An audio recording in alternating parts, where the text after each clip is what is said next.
Hey everybody, it's Dr. Gress and I'm here in the anatomy lab today.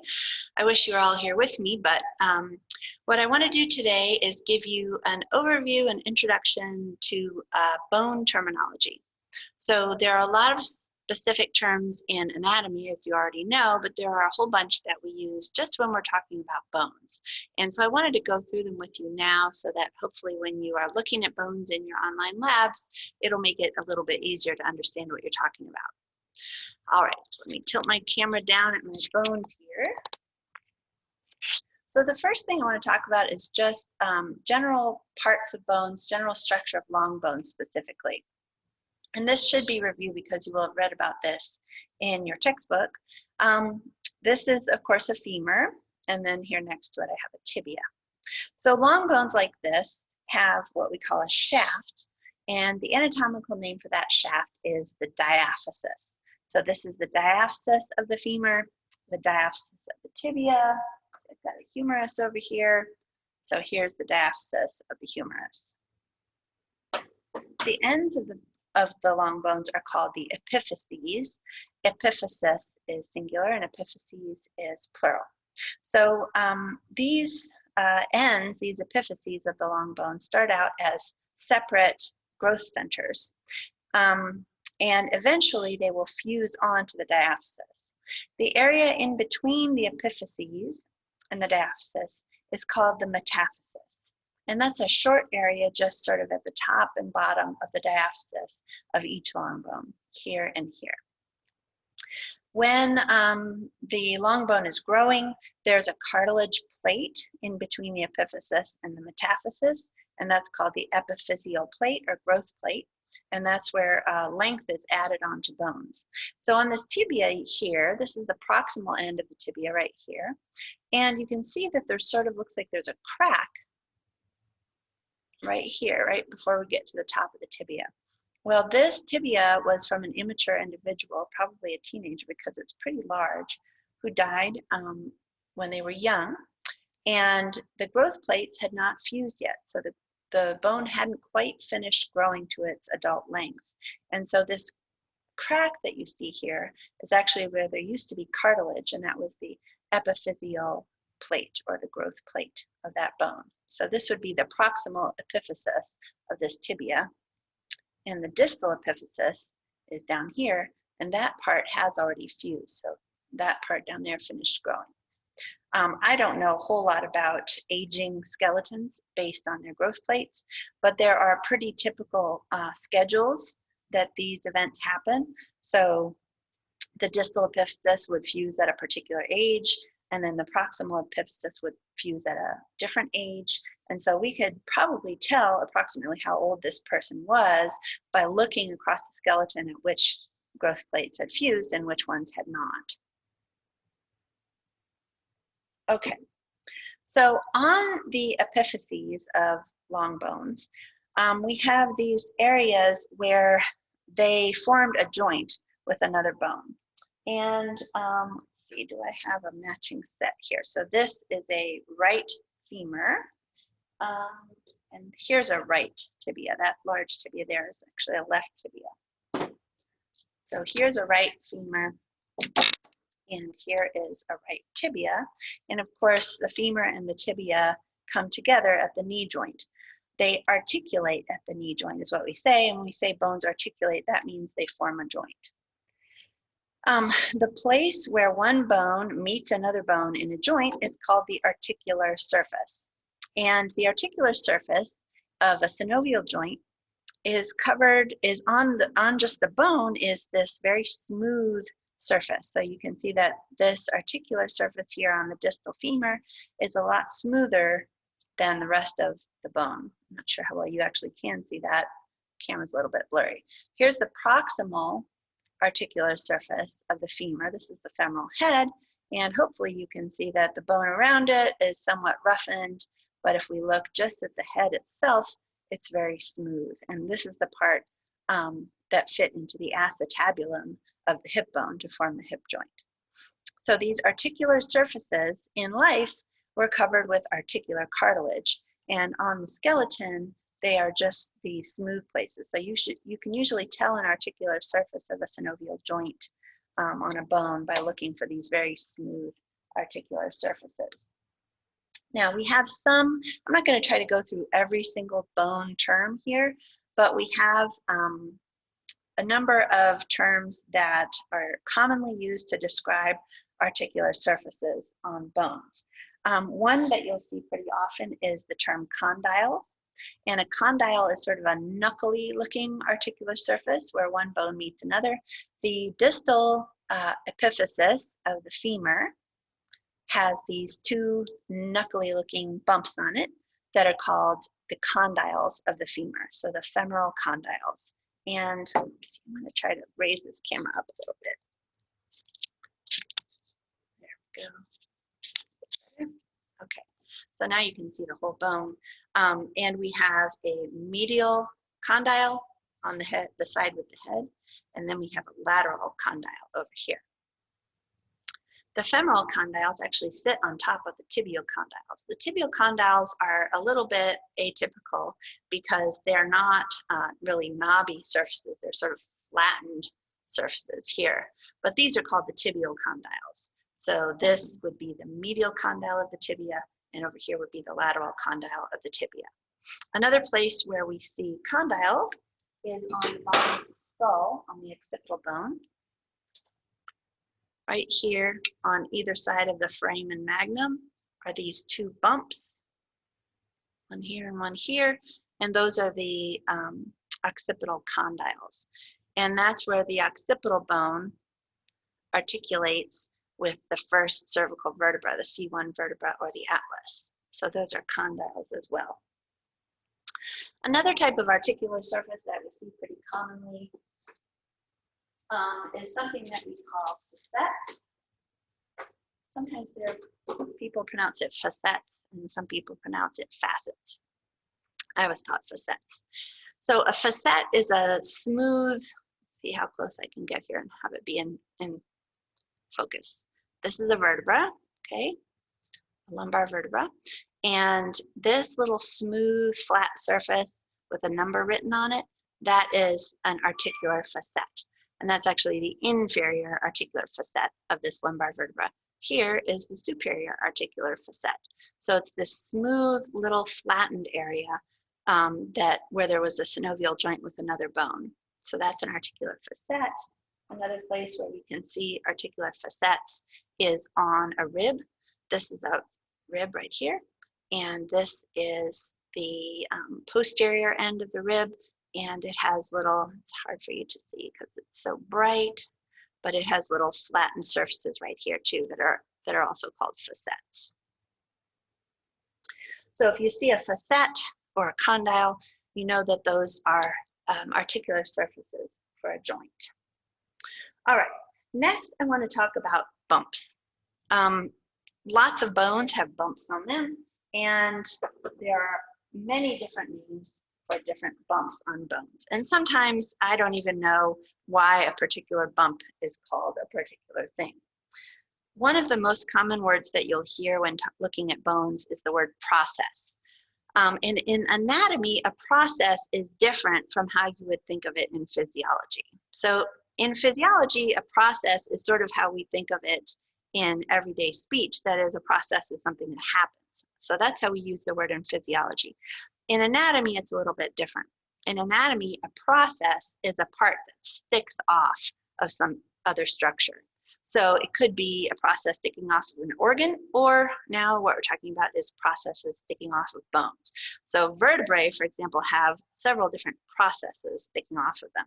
So this is the vertebral body right here, but sticking off behind it is the spinous process of the vertebra, and these are the bumps you can feel up and down your spine, the middle of your spine.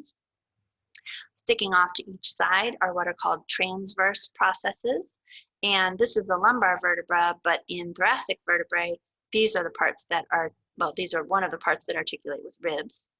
And then vertebrae also have superior and inferior articular processes. So sorry about the blurriness here, I don't know how to fix it, but these are the superior articular processes, and then down here are the inferior articular processes.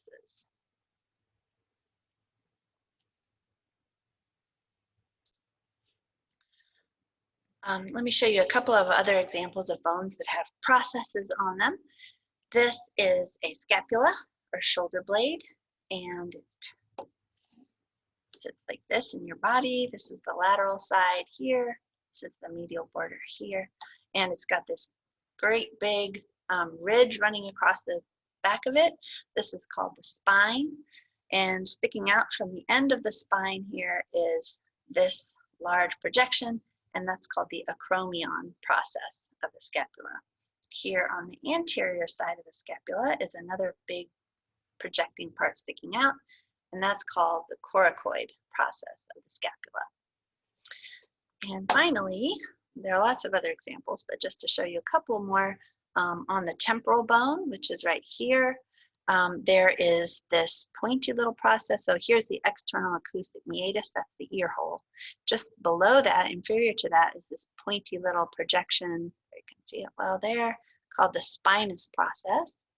And then just behind the external acoustic meatus is the mastoid process. And if you put your finger right behind your ear, you'll feel a bony bump there, and that's the mastoid process that you can feel.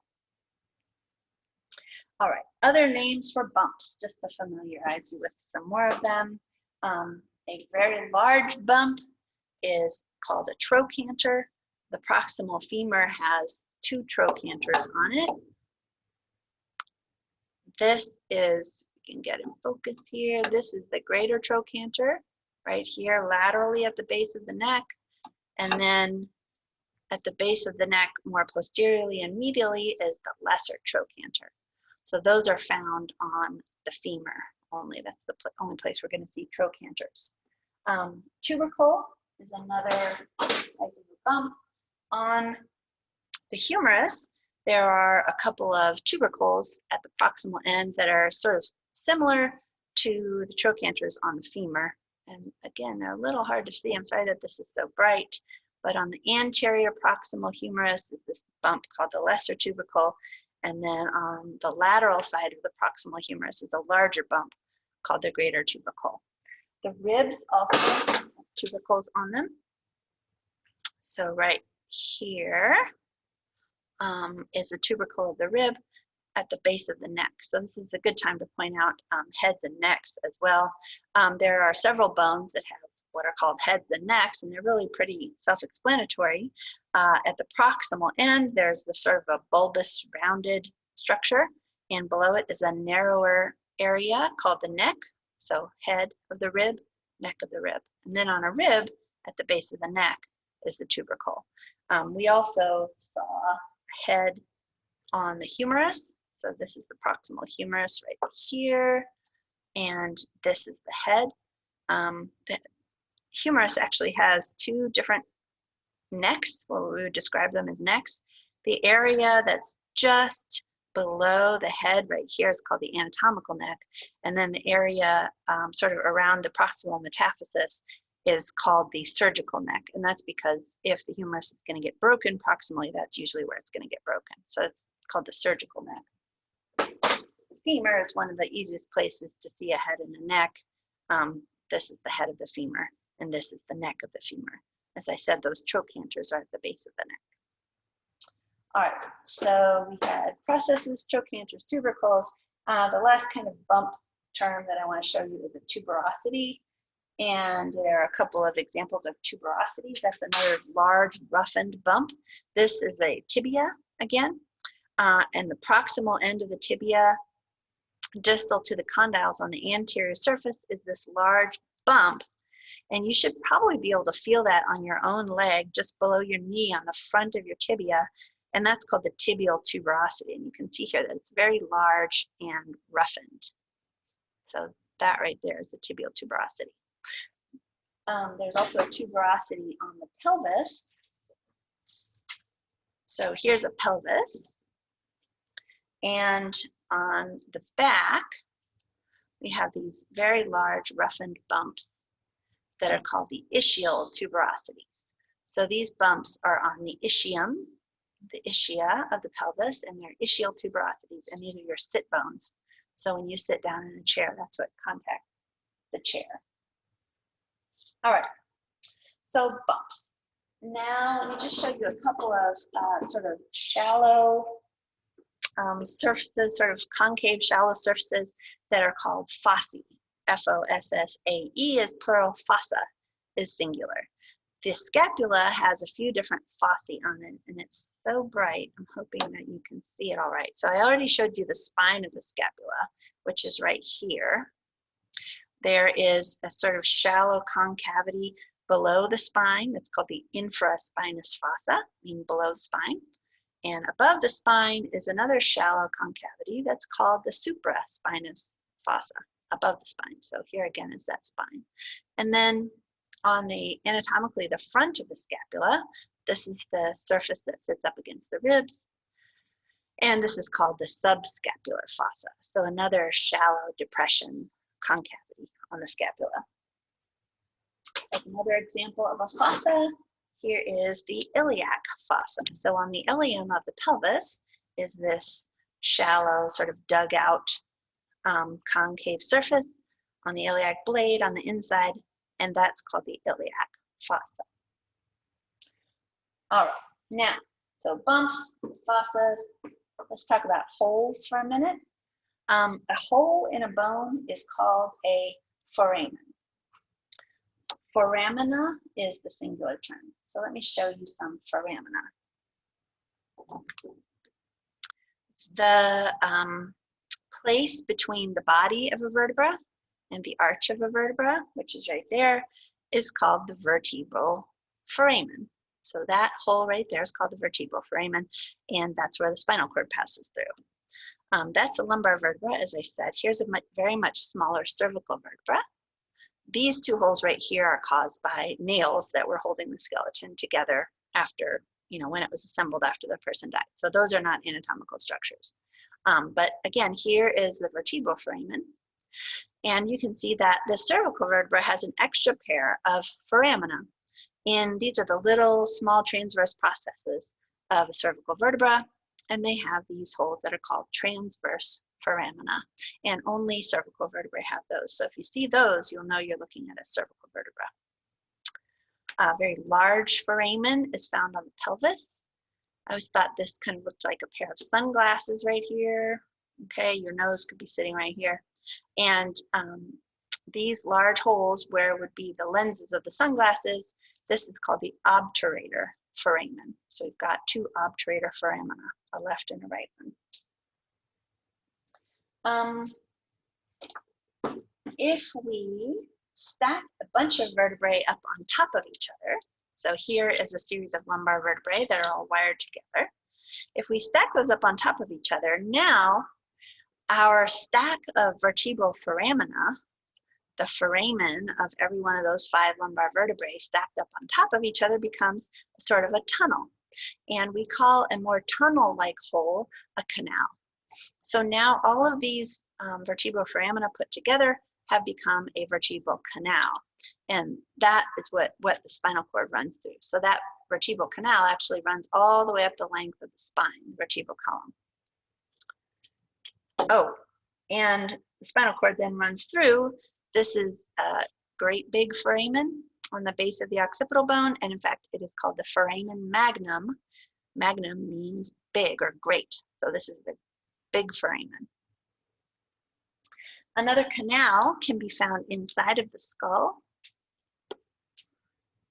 where the optic nerves go in from the brain to the orbit, to the eyeball, where I've got this pipe cleaner in right now, and it's sort of a tunnel rather than just a hole, and that's called the optic canal. All right. So I think that those are the major terms that you're going to come across, and some of them, there are others, but hopefully they're more self-explanatory. For example, in a number of places we have what are called notches, for example, here. But you probably already know what a notch is. We have crests, but that's probably pretty self-explanatory. So I hope this was helpful to you. And if you have any questions, you can email me at lgruss@radford.edu, or of course you can always ask your instructor. So good luck and have fun looking at those bones.